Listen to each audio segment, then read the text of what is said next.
Hello and welcome to the 12th lesson, and we are on the home stretch here in First Thessalonians. So we are in chapter number 5. We'll be covering verses 12 through 15, and the title of this lesson is A Healthy Church.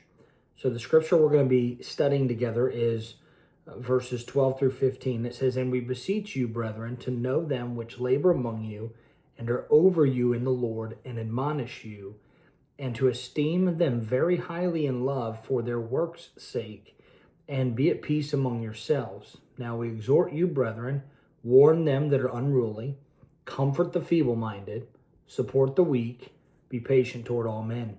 See that none render evil for evil unto any man, but ever follow that which is good, both among yourselves and to all men." So, again, the title of A Healthy Church. It is a church that is more than just having sound doctrine, having good preaching, having strong ministries, even a church that's growing in attendance. If we're going to measure the health of a church, it's going to be seen in the way that we treat each other.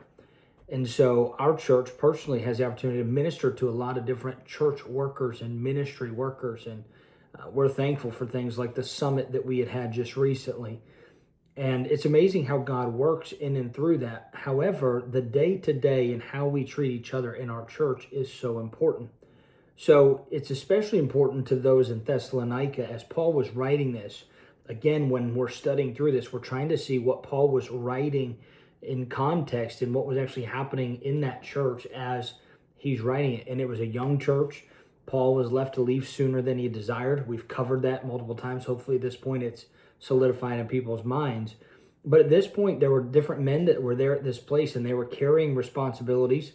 They were there amongst the believers, and there were people that needed encouragement. There were people that needed correction.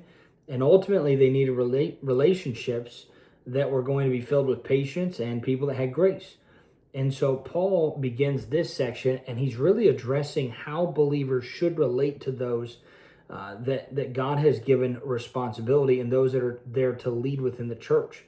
So he wanted the congregation there, meaning the group of believers, to understand what spiritual leadership and a faithful spiritual leadership actually looks like, and also how God's people should respond to that type of leadership. And so Paul, as he's dealing with leadership, doesn't just end there. He really moves to, the different kinds of relationships that we're going to experience even in our workings with the church. So to break it down, we're going to cover those who lead us, those who need us, and then those who mistreat us. And so we're going to see that and see how we ought to respond biblically or have a relationship biblically with them. And so when we start with those who lead us, that was out of verses 12 and 13. And again, I've already read that to you, but he lays out this first group. And these were the leaders here. And as he's describing, he's talking about what they're actually doing. And so a healthy relationship with your leader, really the first thing that you should do to have a healthy relationship is recognize their labor. So it talks about to them, to know them which labor among you. When it uses the word know, it means more than just being acquainted with somebody. All right. So that is not just, oh yeah, I know who, my pastor or my Sunday school teacher or my leader, my spiritual mentor is. It goes deeper than that. Instead, it's asking the church there in Thessalonica to recognize and acknowledge and appreciate those that are actually serving faithfully among them. And the reason they're recognized isn't just because Paul left them with a title or, before as he's heading out of the city because of persecution, he said, okay, you're in charge. It was because these were people that were laboring among them. And whenever we find that word labor, it's showing it's a strong word. All right. So we have work, we have labor. And labor is something that requires effort. It'll produce weariness in you. So Paul wants that church to understand that a genuine spiritual leadership is something that's going to require work. And he uses that term labor. So those that are leading in a church ought to have that preparation when it comes to the Word of God and with prayer. A lot of times that's involving things like teaching and counseling. A lot of times, church leaders are dealing with difficult situations and going through hard conversations. They're caring for people when, people are hurting and people need to grow, and you're helping them along the way. And it's not always a comfortable situation. There are burdens that a lot of times church leaders will carry that others don't ever really see, because it's not something that they can just, be open and talk about, because a lot of times they're private. But notice this, these people are leaders, but they're laboring, and it uses the term among you. And so biblical leadership is something that is not going to be detached from the people. I'm thankful that, again, in our church, we don't have some elitist group, and we don't want to have that where, there's this mystique of the leader. We've heard this illustration. Pastor Clark has used it many times, but a lot of times I hear him speaking as he's talking to pastors, but he'll talk about how shepherds smell like sheep. And so it's the idea that a shepherd and a good shepherd is going to be one that's amongst the sheep and around the sheep and is going to smell like the sheep.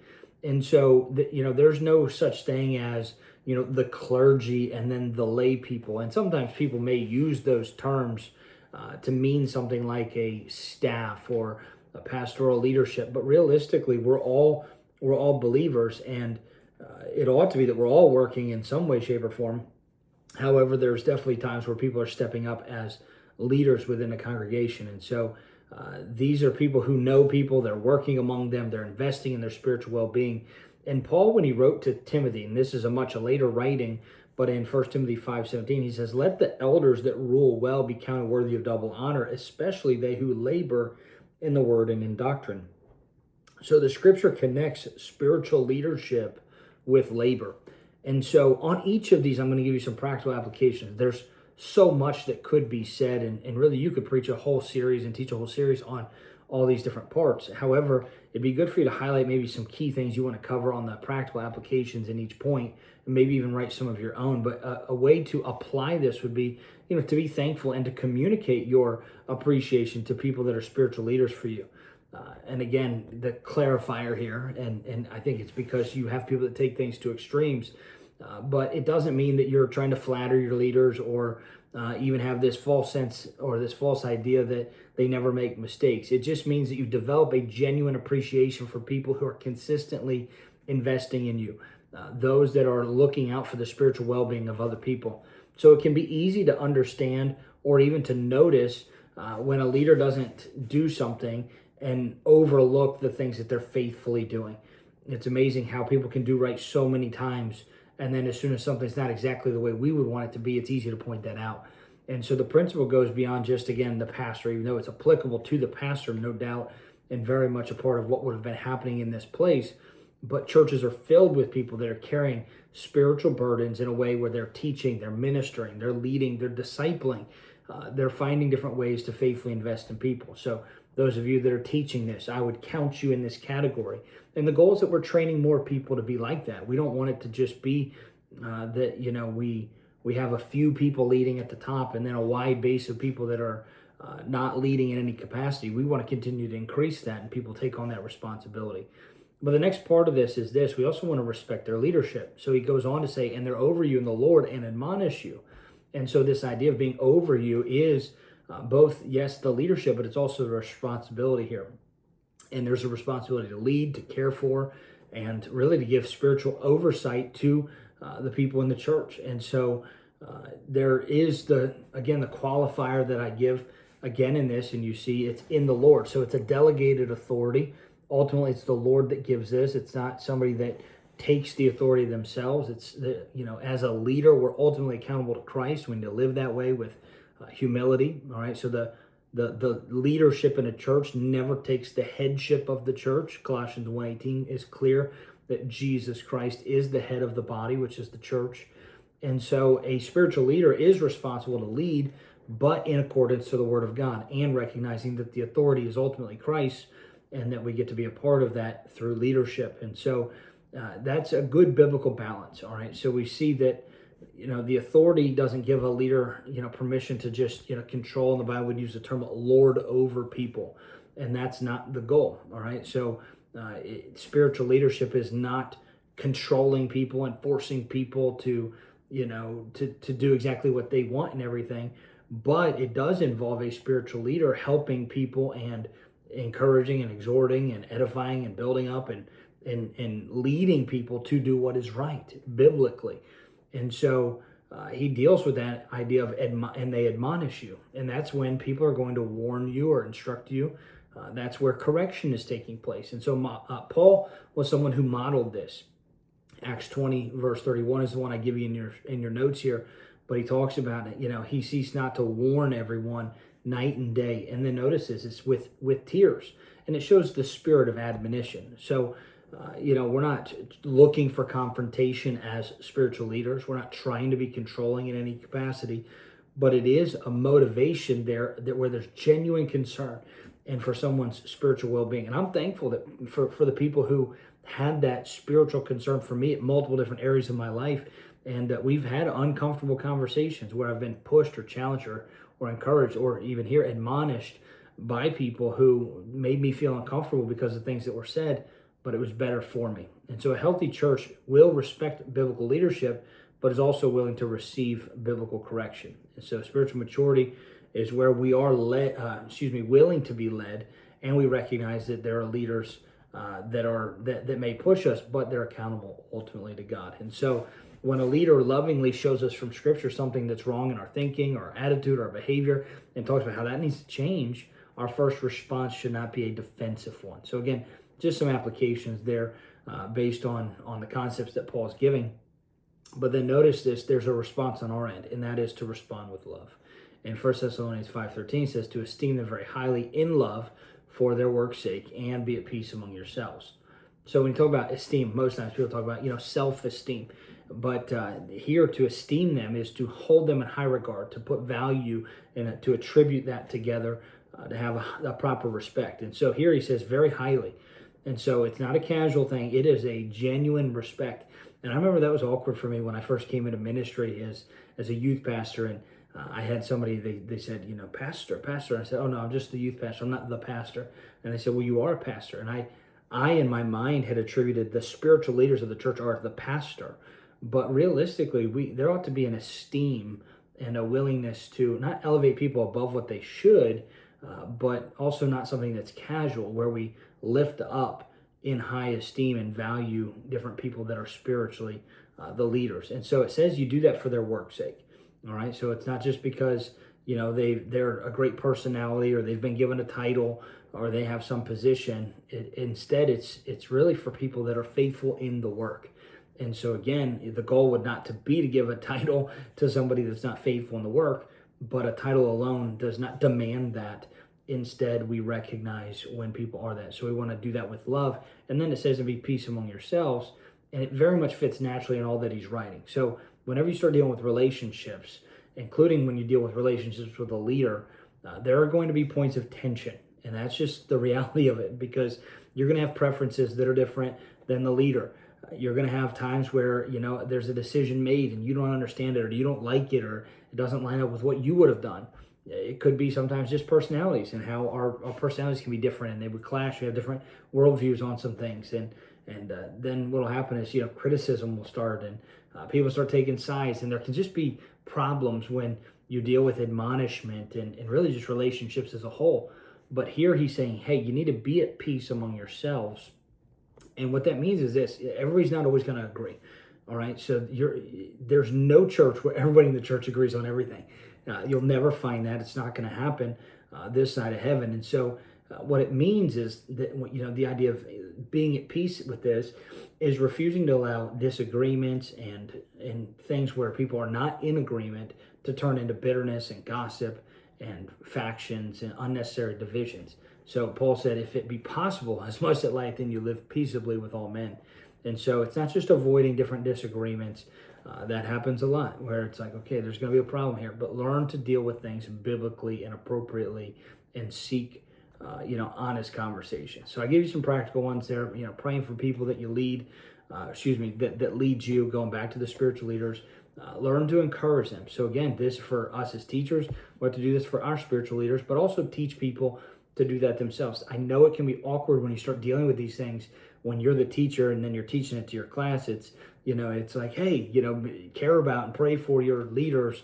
And a lot of times I feel like, I'm trying to deflect that to other people because I don't want it to be that I'm trying to, self-enrich myself. But we're going through this book of the Bible and it's in here. And Paul is writing this, by the way. So this would have been very much applicable to even when he would have been around them. But you want to teach people to support faithful leadership, not just expect it. Now, I'm thankful that we ought to expect it, but we want to support it. And so when there's disagreements and things come up, learn to talk to people, not about people. And then also, be careful assuming people's motives. These are just practical applications through all this. Don't recruit people to your side just because you're unhappy about something. Don't get into the point where, because there's a disagreement now, it destroys your fellowship for year that you've had maybe for previous years, and now it's destroyed, or you ruin it for the days ahead. And so a healthy church, here's the balance. It's not going to idolize its leaders, but it's also not going to ignore them. You got to find the balance. You need to esteem them highly and appreciate those that are working and those that are, heavy in the work and care for your souls. And so he deals with that, those that lead us. But then he shifts the responsibility to those who need us. And then this part here is going to go away from necessarily that leadership, and it's going to be more looking around to people and the needs that they have. That's out of verse number 14. This is a very clear, practical ministry 101. This is just getting into seeing that, a healthy church is, not going to be a congregation where every person, that's struggling is just going to be like, well, you got to go see the pastor because he's the only one that can solve it. We do not want it to be that only one person can solve the issues. As much as we can, especially those of us that are teachers, we want to try to solve things on the small matters. No doubt there are situations that need to go to the pastor. However, if we can learn how to do our part in working with people among us and that we're shoulder to shoulder with and people that are in need, it greatly helps, the overall operation of the body. And so as you break these down, here's the first group here. You need to warn them that are unruly. So when you deal with unruly people, that's the idea of somebody being out of order. We could say, if you think military term, out of rank. And so, that's a term that was used when somebody would not be in their proper place or they're not keeping up and doing their responsibility. And so Paul had already written to them back in 1 Thessalonians 4.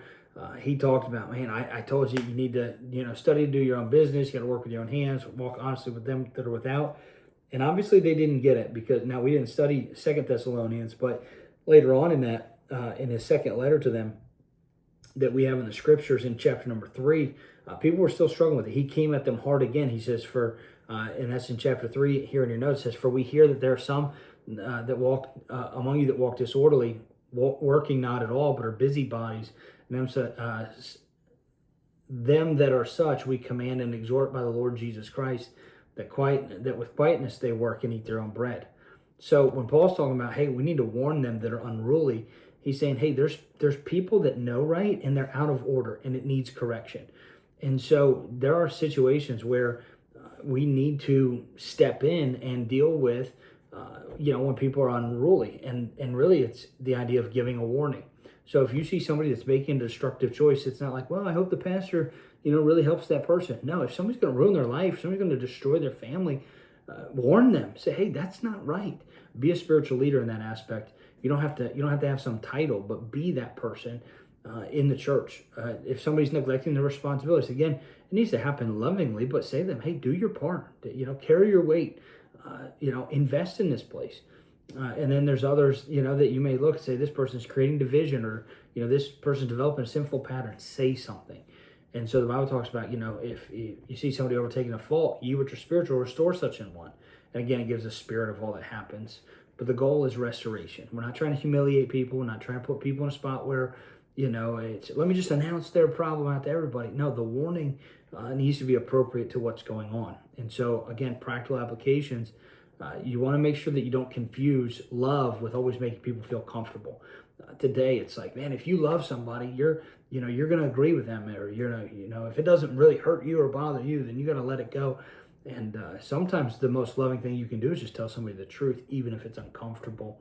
And so, think about it for me with children. No doubt there's been times where I've had to call out to my children because there was some sort of danger. It could be, a vehicle and them walking out into a parking lot or something like that where there's a danger. I'm not at that point when I'm giving my warning, getting their attention, and I'm speaking sternly. I'm not worried about like, oh no, are they going to be, saddened by the fact that I called them out or they got embarrassed?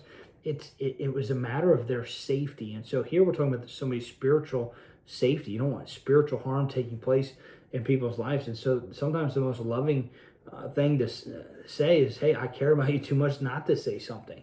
And so maybe there's somebody you need to say something to. It's been on your heart, and maybe you didn't feel like stepping in, but you recognize, man, if somebody's unruly, they're out of order, it's worth saying something to help them. And again, the motivation is not to hurt somebody, it's to help them. And so we don't want to be an enabler of what God says should be corrected. All right. And on the same token, let's not be somebody who's, constantly going around trying to just correct everybody. Let's focus on our own business, but don't let that be an excuse not to help somebody else with what they need. So then the next group is the feeble-minded. He says, comfort the feeble-minded. So he changes really the instruction of what happens. The word feeble-minded is somebody that's like faint in heart, or somebody that's discouraged, or somebody that's in a spot where they're just lacking courage. And so when you see those type people where they're overwhelmed, and again, you got to stop and think about what this church was going through, right? They dealt with the persecution. They buried people that they loved. They had major questions on the Lord's return, and some things that really shaken their faith as a young church. I mean, there's a lot of answers they didn't have, and so they were faint-hearted. They were just discouraged. They had no courage. And Paul says what you need to do when those people are in need is you need to comfort them. And so I give you Isaiah 35 right in context with that. You'll be able to see that, but it's the idea of, strengthen ye the weak hands, confirm the feeble knees, and them that are of a fearful heart. And so there's times when people, they know what's right, they want to do what's right, but they're tired, they're afraid, they're grieving, they're overwhelmed, they're discouraged. You can fill it in. And so at that time, they need somebody that comes alongside of them. And think about this in church. Somebody come alongside them and say, hey, keep going. God is faithful. You're not alone. Let me pray with you. You can do this. God will help you. And so this is where spiritual discernment has to come in, because you've got to be able to discern the difference between somebody who's rebellious and somebody who's discouraged. So if somebody's unruly and they need correction, that's very different than somebody who's discouraged and somebody that is really just in a spot where they just need somebody to come alongside of them and to love on them and encourage them. And so if we confuse the two, it can really do some major damage. And so if we end up comforting somebody who's rebellious, it's like, oh yeah, you're fine, you mean well.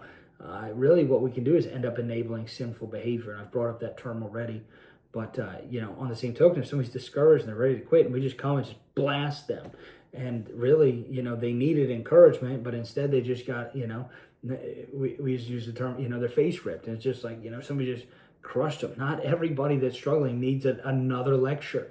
And maybe you've been in that spot before where it's just like a lecture and a lecture and a lecture. And you really just wanted somebody to recognize you because you just felt like you were doing such a terrible job on something. And so learn to discern that. Sit beside somebody that's discouraged. Listen to them, pray with them, and give them scripture and help them keep going. And then the third group is to support the weak. And he says if you're gonna see people that are weak and that's their need because they're weak, learn to support them. And that's, again, similar to the last one with the feeble-minded, but it's helping to sustain somebody. It's being close enough there to provide assistance. I can think about, when my kids were first learning to walk and they were weak still in their legs. And as they got up there and they get going, we'd be like right next to them, just kind of like guiding along the way. And we wanted them to take their steps, but we knew they were weak, so we were close enough to provide support if needed. And so there are some people that you look and say, man, they're going through a hard time. They're weak right now. And I'm thankful that God can be strong in those moments. But when they don't have the strength that they need in that moment, it's something where we look and say, okay, can we be close enough? That way, if they need something, we can be there. And again, it's not just enough to recognize it. It's learning to see people that are vulnerable, people that need help from stronger believers. And if that's you, if that's people in your class, let's be close enough to help them, and it'll be worth it. All right, so help people through it. And so he talks about that in Romans 15 as well, about bearing the infirmities of the weak and not to please ourselves. So when we're spiritually strong, it creates a responsibility. Why? Because there's people around us that have needs. And it doesn't mean you have to have it all figured out. I know that there's been times in my life where I'm like, man, I don't know if I can help that person. I need help myself. And yes, we do need to focus on ourselves and be strong ourselves, but God gives us strength to be able to help other people. So there's some people that, they need more than just advice. They do need advice probably, but they need somebody that's going to be able to walk with them in their situation, somebody that can give them accountability. Again, I've brought up discipleship already. The idea of repeat conversations, just telling somebody the right answer one time doesn't mean that they're just going to get it. What might be simple and easy to you might not be simple and easy to somebody else. And I have been reminded of that, where it's like, oh, just because you know what to do in that situation doesn't mean somebody else does. And so just because it comes easy to you doesn't mean everybody else figures it out. And so again, be patient with people. And that's where Paul's going in this. It's recognizing, wow, I can't just assume that one conversation fixes everything, or somebody's going to, be able to figure it out from there. I told them, well, you may need to come alongside them. You might need to stay close enough for when they need some help. And so the whole goal is not to make somebody permanently dependent on you. It's really to help make them strong. So if they're weak, if you're strong, you want to be close enough to help strengthen them. And then he goes on to say this, this is the next part. You need to be patient toward all men. And so this is the idea of not being irritated or frustrated with people when they're in need. And Paul really gives this instruction as a whole because, people that are unruly may need to be warned more than once. People that are discouraged might have to be encouraged again tomorrow. People that are weak might stumble. And again, I think of, even with our RU program, sometimes, we have different families. Brother Joel, Miss Angela, a lot of times leading in that as well as others. And, it's sometimes people are weak and they stumble again and again and again. And you have to keep trying to help them and be close enough and work through to help make them stronger. And so people don't always grow according to our timetable. And that's why it's important for us to make sure that patience is prominent in every one of our ministries. And that's what he's talking about. So there's lessons that if we're honest, right, God has taught us repeatedly, different areas in our life. And sometimes that growth has taken years. But different people need different responses. But everybody needs, and here's the word, patience. Right? So we've got to be patient with people as we minister to, obviously, those who lead us, but then also those who need us. And then finally, we're going to get down to this part. And this is the part that's usually a little bit harder, is those that would mistreat us. And so, he talked about both those first two, and now he addresses those who mistreat us. And that's out of verse number 15. He says, see that none render evil for evil unto any man, but ever follow that which is good, both among you and to all men. So Paul moves from, he moves to what's probably the most difficult relationship in the passage, right? Those that lead us, it's great. They're helping us, those that are needing us. And a lot of times people love to help those that are in need. But what happens when somebody's actually wronged us, when there's an offense that has happened? Paul does not just pretend, hey, if you do the first two, then the last isn't. No, he assumes that you're going to go through difficult times, that you're going to be mistreated, that things aren't always going to happen the way you want them to happen. And so as he does that, you think about within a church family, it's easy for people to get hurt, for people to be offended. A lot of times words can be spoken that'll offend people. You'll have situations where, trust can be damaged, or people can act selfishly, or people can be unfair in a decision or biased in, their take on it. And we disappoint each other. And so when offenses come, Paul gives two clear instructions. The first one he talks about is this: refuse to retaliate. Don't render evil for evil. So he's saying, hey, pay attention to this. Rendering means to pay or to give back. And Paul, he totally forbid it in Romans 12. He said, recompense no man evil for evil, providing things that are honest in the sight of all men. So as believers, we do not have the right to allow another person's sinful behavior to determine our own behavior. So the thinking that we've got to avoid is this: well, I'm just treating them the way they treated me. Those words right there go totally against the principle that Paul's saying, hey, you want to have a relationship. It's hard. It's not easy. But if you've been mistreated, or somebody speaks ill against you, or does something that would offend you, you don't want to say, well, I'm going to treat them the way they've been treating me, and hopefully they'll figure it out. Instead, you ought to seek correction, but not revenge. So he is forbidding retaliation. And then the last part would be this: he's challenging them to pursue that which is good. And so he doesn't just stop with what not to do. And again, I think we understand what it means to render evil for evil. It's they threw the first punch, so they started the fight, I finished the fight, right? And sometimes we get these mentalities that are in our head, and instead we don't want to render evil for evil. And so again, there's other principles at play as well, but especially here, beyond that, it says follow after that which is good.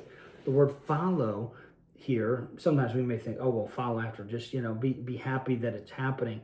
It's not talking about that. This is stronger. Like, think of the idea of pursuing or seeking after. It's trying to catch up to something. And so it's being intentional about it. So if, we look at it, and with Paul's writings, we see that we're supposed to have restraint. We're not supposed to render. There may be times we want to do something, we realize this is not best. So what is the best? that's what we pursue. It's pursuing that which is right and beneficial. So instead of asking, well, how can I make these people understand how bad they hurt me? How can I make them feel what I felt? Instead, the question you want to ask is, well, what response would actually bring good in this? You think about Joseph and his story. I don't have it in your notes, but it's in my mind as I'm talking about it. He could have pursued revenge and had the authority, by the way, to do that. But instead, he said, you meant it for evil, but God meant it for good. And what he chose to do was to find how good could come out of even a situation that was meant for evil against him. And so we're not to be controlled by revenge. We're supposed to do what's right in the sight of God. And then notice this, he says, both among yourselves and all men. So it's really within the church, and that's what we're talking about, is how to have a healthy church and the relationships within the church. But then also, it starts inside the church, but then also, just like he talked about, and I put in your notes here, it ought to be how we have a testimony with those that are without. And so the way we treat people within the church, we also treat people the right way outside. So if somebody comes against us, offends us, does something wrong, we ought to render good unto them, and not just well, they're lost and they're and then act the wrong way toward them. So that includes our testimony on how we respond even when unbelievers mistreat us. So to kind of put a bow on it, I give you the conclusion here. All right. So it's been a longer video, but hopefully this has been a help. I took my time through the application so you can really understand this. And again, my challenge to you would be find a way to make this very applicable to your class, and maybe highlight or give your own illustrations through it. But again, you could spend a ton of time going through these practical, because this is our everyday. And just because we learn it one time doesn't mean that we turn around and do it. It's something that we've got to constantly be reminded of and put into practice. But he's really going through a healthy church and what's required for healthy relationships. And so we need to properly value those who lead us. We need to faithfully care for those who need us. And what that means is you need to step up and in your area when there's people that have a need, not make excuses for it, and know how to handle each group of the groups of people that he dealt with. And then we should know how to respond biblically even to those that would mistreat us. That doesn't make it right, by the way. When you do good to somebody that's done wrong to you, you are not condoning or validating their wrongdoing. If anything, what you're saying is this: they still have to answer to God. They don't have to answer to you for it. They got to answer to God. And so you're going to make sure that when you answer to God, it was because you did the right thing.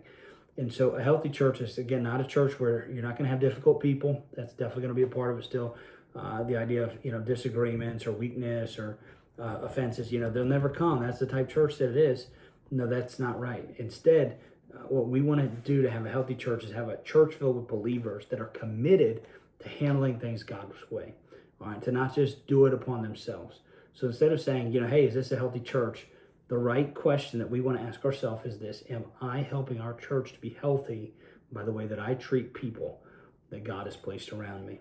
So Paul deals with it here, and he goes through the idea of a healthy church and different relationships and the groups that we lead to, or that we have relationships with. So again, let's implement it and let's teach it. Appreciate your faithfulness in it. God bless you. Bye.